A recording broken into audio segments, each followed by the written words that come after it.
everybody. That's right. We were on vacation this week, so we are pushing this episode a little bit late. So instead of Thursday, it's Friday. But nonetheless, we have really good things to talk to you guys about. So last week we did 5-yard penalties. This week we're going to do 10-yard penalties because, again, very, very common in the game of football.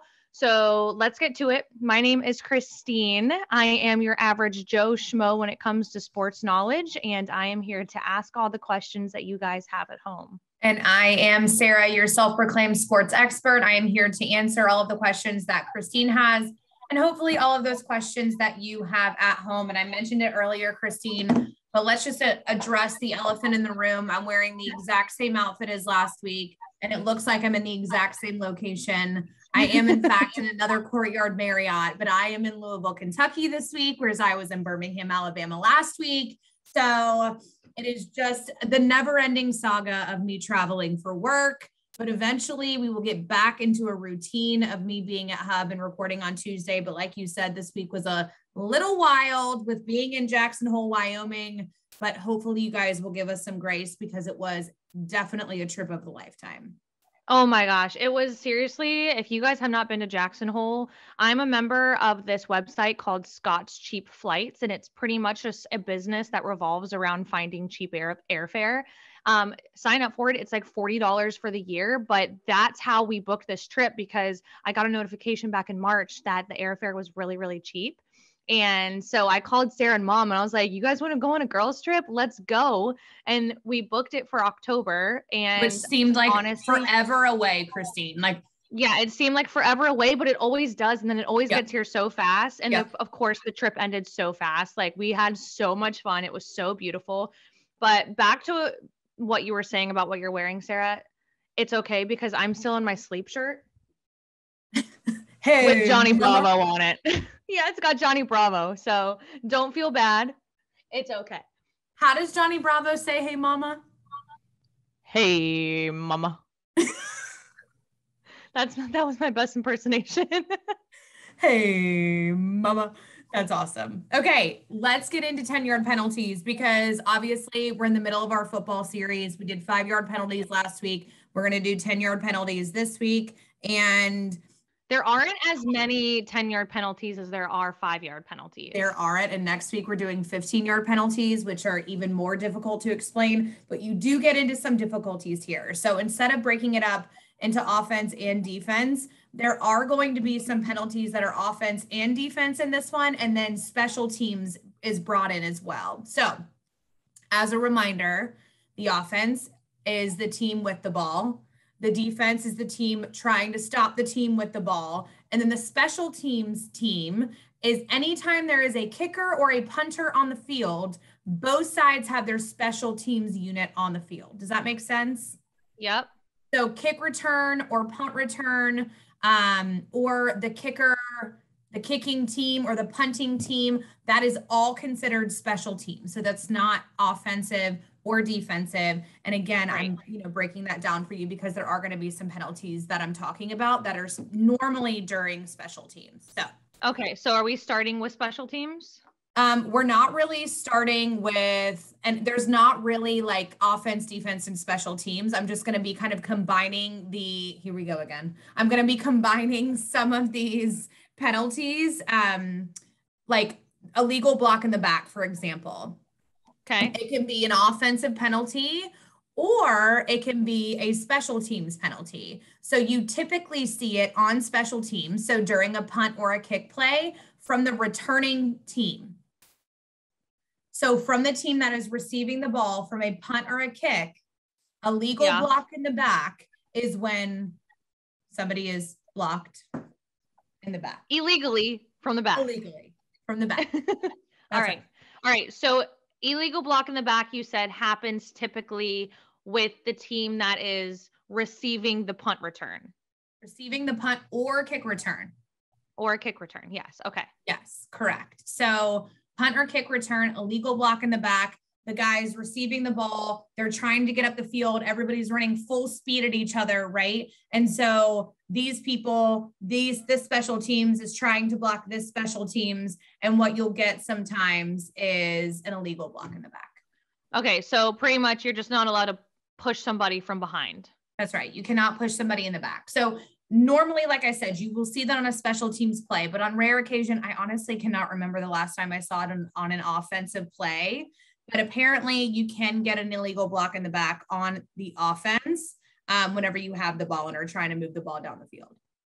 Okay. I'm kind of surprised. I feel like a illegal block in the back, that's a 10-yard penalty. I feel like that's not that big of a deal. I mean, it's more of a big deal than the like a 5-yard penalty, right?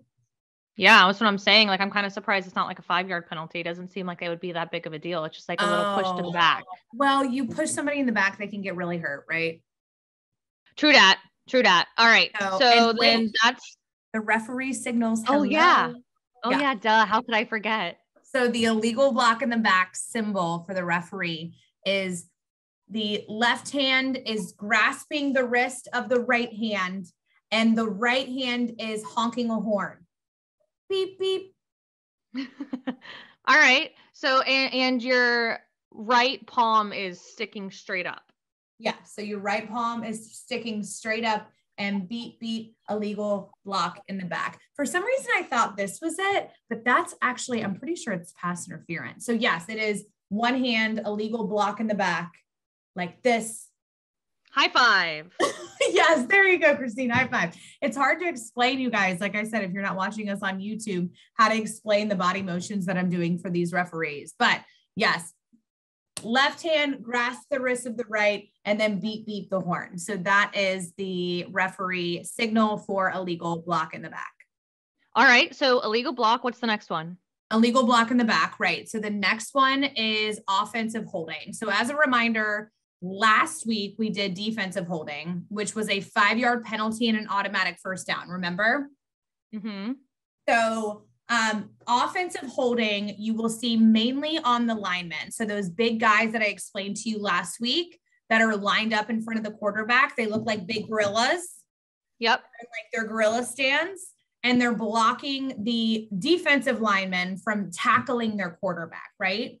So I would say the majority of the time, whenever you see an offensive holding play, it's on those linemen. And it's because, so you can hold somebody, you can hold the defensive player who is rushing your quarterback. So you can hold them from like the jersey, like in around their chest, right? Yes. So inside of that, so you will see the chest plate of their pads, of their shoulder pads, right? That's where you are allowed to hold a defensive player. Okay. So you will see the offensive linemen grasp onto that chest plate of the defensive player. But as soon as they get out here to their shoulders, outside of their shoulders, or even, you know, on the backside, they'll get turned around, whatever, it's a holding penalty, and it is a 10-yard penalty. Okay. You see this all the time, and it drives you insane because a lot of the times whenever a quarterback completes an amazing pass and it's an offensive holding, then the call has to be brought back. Yeah. So the call, that's right. That's a good point. So if there's a penalty on a passing play, the passing play is negated, and then you are moved back for a holding penalty, for example, 10 yards from the original line of scrimmage. So if it was first and 10 yards, which is where you start on a new set of down, right? First down and 10 to go. Then you throw a pass and you move it 30 yards down the field. That 30-yard pass is negated. It is brought back to the line of scrimmage, and you were then moved back 10 yards and you replay the down. So it is now 1st and 20. Yeah, but honestly, I feel like holding charges or holding penalties can completely change a game. Yeah. I mean, any penalty can. Any penalty, but I feel like you see holding penalties all the freaking time. And maybe it's because they're the most frustrating. For me, at least. Yeah. Yeah. Well, okay. So you see the penalty being thrown a lot, but you don't notice the holding as much. And it's amazing that the referees do. Yeah. There's a line judge, and I think there's like one ref whose sole responsibility is to watch the linemen. Yeah, us from, spectators from our couches, like whenever they call holding, I never see it until it happens whenever they replay the call that was already made from the referee. Yep, absolutely. Okay, so sign from the referee. This is holding. Okay. Can I got get it? So wrist and a fist. So chugga, chugga, chugga, chugga, chugga, chugga, chugga, chugga, choo, choo. And then you grab your wrist. So choo, choo with a wrist hold. All right. So 2 closed fist, choo, choo, and then hold your wrist, holding, 10-yard penalty. All right. So then we just did illegal block in the back, offensive holding. What's next? Illegal use of hands to the face. Now, the official penalty is illegal use of hands. But I've never seen illegal use of hands on any other place than hands to the face. I'm not really sure where else you could have illegal use of your hands. Maybe, a punch to the nether region. I'm not really sure. But the majority of the time, illegal use of hands would be or is hands to the face. And the reason why it's different, we'll talk about what's called a face mask penalty whenever we're doing 15-yard penalties. But this is very different than a face mask because instead of grasping the face mask, you will see a lot of the guys, they'll like palm the other team's like underneath of their helmet. Yeah. And they're like pushing up. So whenever you're seeing an offensive player, let's say a running back has the ball and they're trying to push the defense off of them and they stiff arm them. So you're allowed to stiff arm. If their hand goes underneath their chin and pushes their chins upwards or their heads upwards, that is a penalty then. That is illegal use of hands to the face. Normally you will see this on linemen though. So similar to the holding penalty, if, the guy is getting, he's all discombobulated, he'll start throwing his hands out there trying to stop the opposite team. And they will, start palming each other in the face, and then you'll get illegal use of hands to the face. This is, again, one of those penalties that can be offensive. It is a 10-yard penalty for the offense. And then this is a little confusing. It's more of a penalty for the defense. It's a 5-yard penalty, but an automatic first down. For the defense? For the defense. So it's not 10 and 10. It's not equal. It's 10 yards for the offense, 5 yards for the defense. So you only move 5 yards down the field, but you have an automatic first down. So you get to reset your downs. So whenever you get an automatic first down, do you just automatically get placed where the first down is, or do you get an additional 5 yards in front of where the first down initially was? So let's say you were running second and 10 from the 40-yard line, right? Second down, 10 yards to go. Second down, 10 yards to go on the 40-yard line. Okay. If the defense gets an illegal use of hands to the face penalty, you will move to the 45-yard line. And now it'll be first and 10. Oh, okay. So they just kind of move it back. They move the first down line back forward. To where, well, because you're only moving up 5 yards, not the 10 yards. Right. You're moving up 5 yards, but the penalty is an automatic first down.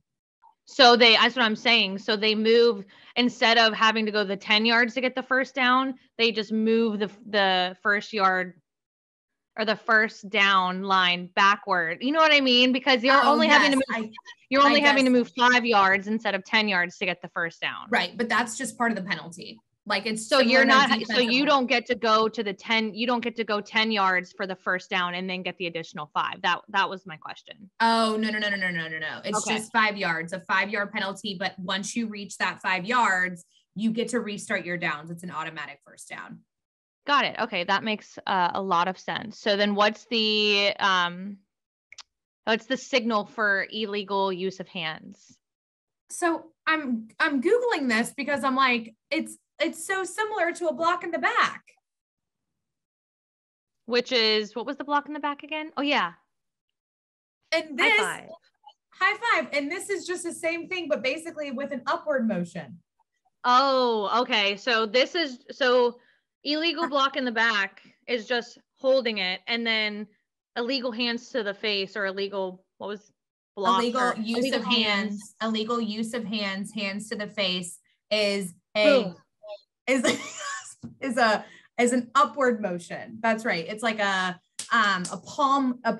your palm is going to the air. So block in the back is high five directly straight in front of you. And then illegal use of hands to the face is more of an upward motion. Okay. Got it. How do they remember all of these? I don't know. And a lot of times it's like sign language. Yeah. And honestly, sign language is so hard. My roommate in college took sign language for her language in college, and she was so good at it, and I tried to have her teach me and all the different ways that you can move your fingers. I mean, Sarah, I feel like you would be really good at it because you talk with your fingers so much.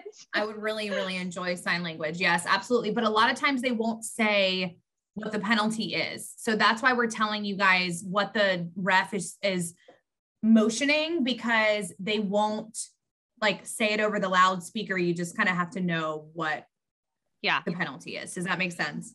Yep. All right. So then illegal block in the back, offensive holding, offensive illegal use of hands to the face. What's next? Intentional grounding. So this is mainly on the quarterback. Actually, it's only on the quarterback. Yeah. So it's an offensive penalty, and the penalty for it is 10 yards or a spot foul. What does that mean? A spot foul means if the quarterback is, let's say, in his own end zone, and he throws an intentional grounding pass, it's a safety. Okay. So let's rewind first and just then talk about what grounding is. Yes. Okay. So intentional grounding, short for grounding, thank you for bringing that up, is when a quarterback is still in the tackle box, and I'll explain what the tackle box is in a second, and throws to a receiver that is not there. Behind the line of scrimmage, right? The tackle box? Yeah, the tackle box is behind the line of scrimmage. Yes. So the tackle box is behind the line of scrimmage. It's basically, here's the line of scrimmage, right? So it runs 3 yards behind the line of scrimmage, 3 yards behind the line of scrimmage.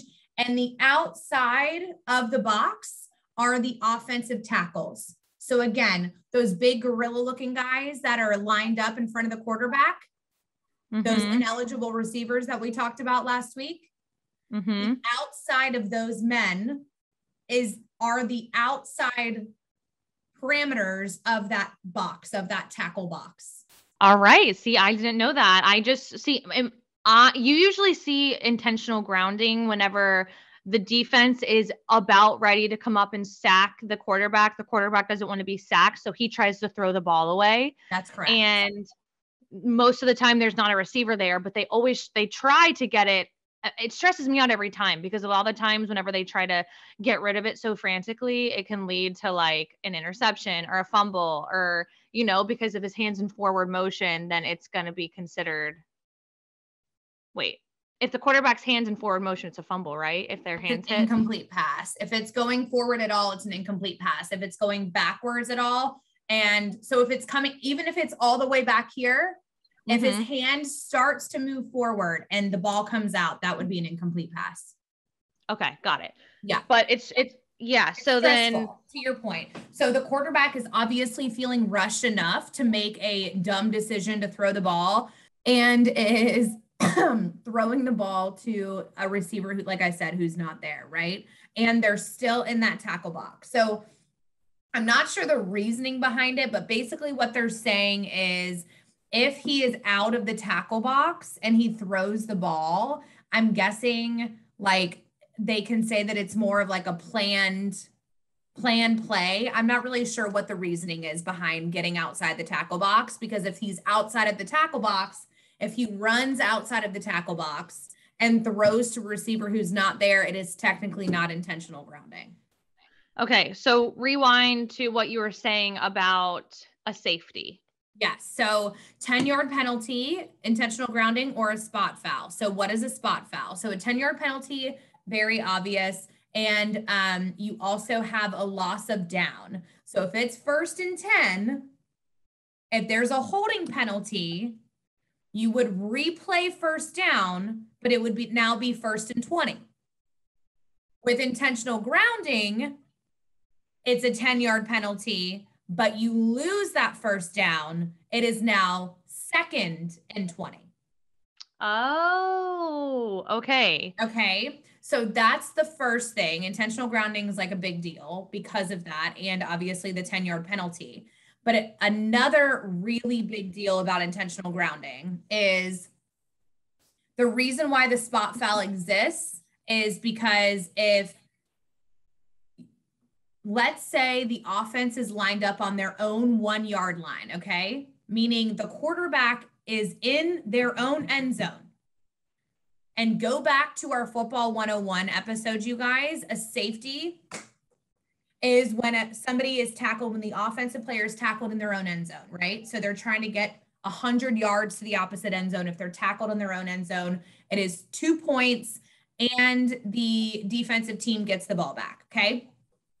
Intentional grounding, if the quarterback is in his own end zone, if the tackle box is lined up in his own end zone, would be a spot foul, meaning the 10-yard penalty, like it negates the 10-yard penalty. And basically what they're saying is if he would not have thrown that intentional grounding pass, if he would not have thrown that pass, he would have been sacked in the end zone, which would have been a safety.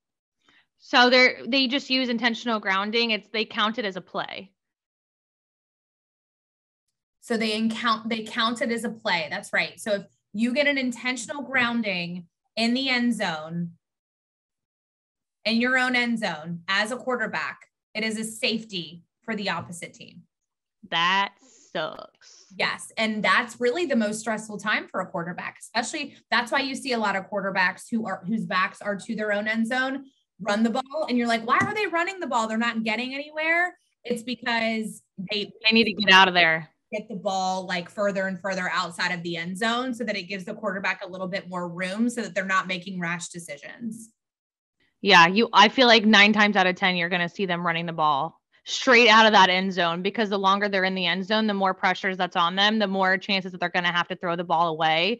Yes. And then again, the higher chance that they're going to get intentional grounding, which sucks. So, yes. All right, what is the symbol for intentional grounding? It is diagonal. So that your hands are parallel, but they're on a diagonal, and then you go from top left to bottom right. Okay. Yeah, you're chopping fruit in the air. There you go, Christine. Yeah, you're. Wasn't there an online game about fruit chopping? Yes, I think it was called. Yeah. It's on the iPad. Hi-ya. So you're fruit chopping with both hands. You're like chopping watermelon, melons, strawberries, apples. Yeah. Whatever you want to chop in the air. Yes, perfect. So next is tripping, offensive or defensive tripping. Very easy. 10-yard penalty. Let me guess. You stick your foot out and they trip. Yes. You don't see this one as often. I don't think I've ever seen it. And if I have, I haven't paid any attention to it. Yeah. And it's 10-yard penalty. And like I said, it's on the offense or the defense. So you cannot trip anybody. You have to you can't stick, if somebody's running ahead of you, you can't just stick your foot out and trip them. Right. So that would be tripping. Although I'm sure it's very tempting some of the time. I'm so sure it is. Oh my gosh. Absolutely. Stick and your foot out. This one's very easy for the referees. You literally just stick your foot out. They just stick their foot out. All right. I mean, it makes total sense why that would be considered a penalty. So on to the next one then. What is the final 10-yard penalty that we're going to talk about today?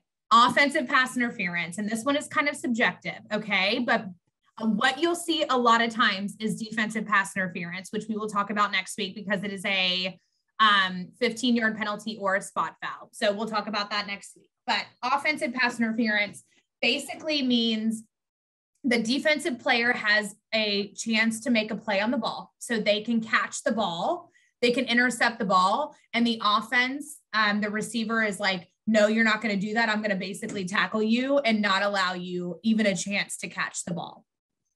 Okay. So what happens then whenever that, do they count that? Because usually with pass interference whenever it happens on the defense, the offense gets it at the spot of the foul. Right. Exactly. No. So this is offensive pass interference is just a 10-yard penalty on the offense. Okay. So it's not as big of a deal. Not as big of a deal as defensive pass interference because you don't see it. I don't know. You don't see it as often. I also feel like it's a little bit more subjective. It's a little bit more difficult for these refs to call. And then, so not every time is the ball going to be accessible for the defender, because a lot of times the defender is not looking at the ball. He's looking at the receiver. Right. So, but 9 times out of 10, it almost seems like it would make sense to go ahead and tackle the defensive player. If you know he's about to catch the ball, be like, nope, I will take that 10-yard penalty, because it could, it prevents them from getting possession of the ball. Right. And you take a 10-yard penalty. I know it's all about strategy. 10-yard penalty. Very true. So that's one way you can get offensive pass interference. But I would say the more common thing that you'll see is when the offensive player pushes off of the defensive player. So you will see a lot of contact whenever the ball is being thrown to receiver with the offensive player and the defensive player. But the telltale sign, what you always look for, what the refs will look for, is when the receiver full extends to push off of the defensive player with an extended arm.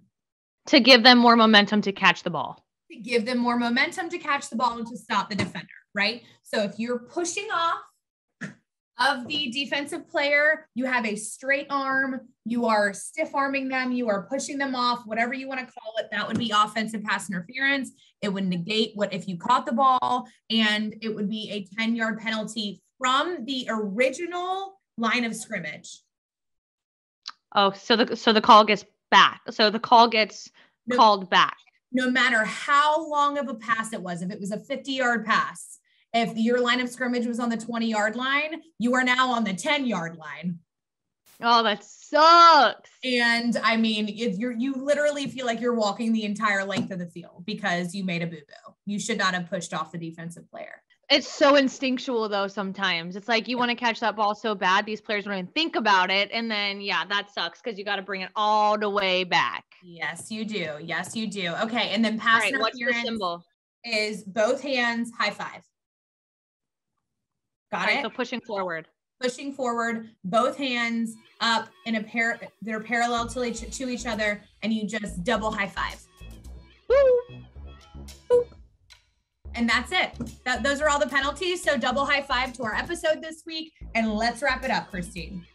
All right, you guys. Thanks for listening. We love you guys. Make sure you subscribe to our podcast and our YouTube channel, and follow us on Instagram. And we'll see you next week. Bye-bye. See ya.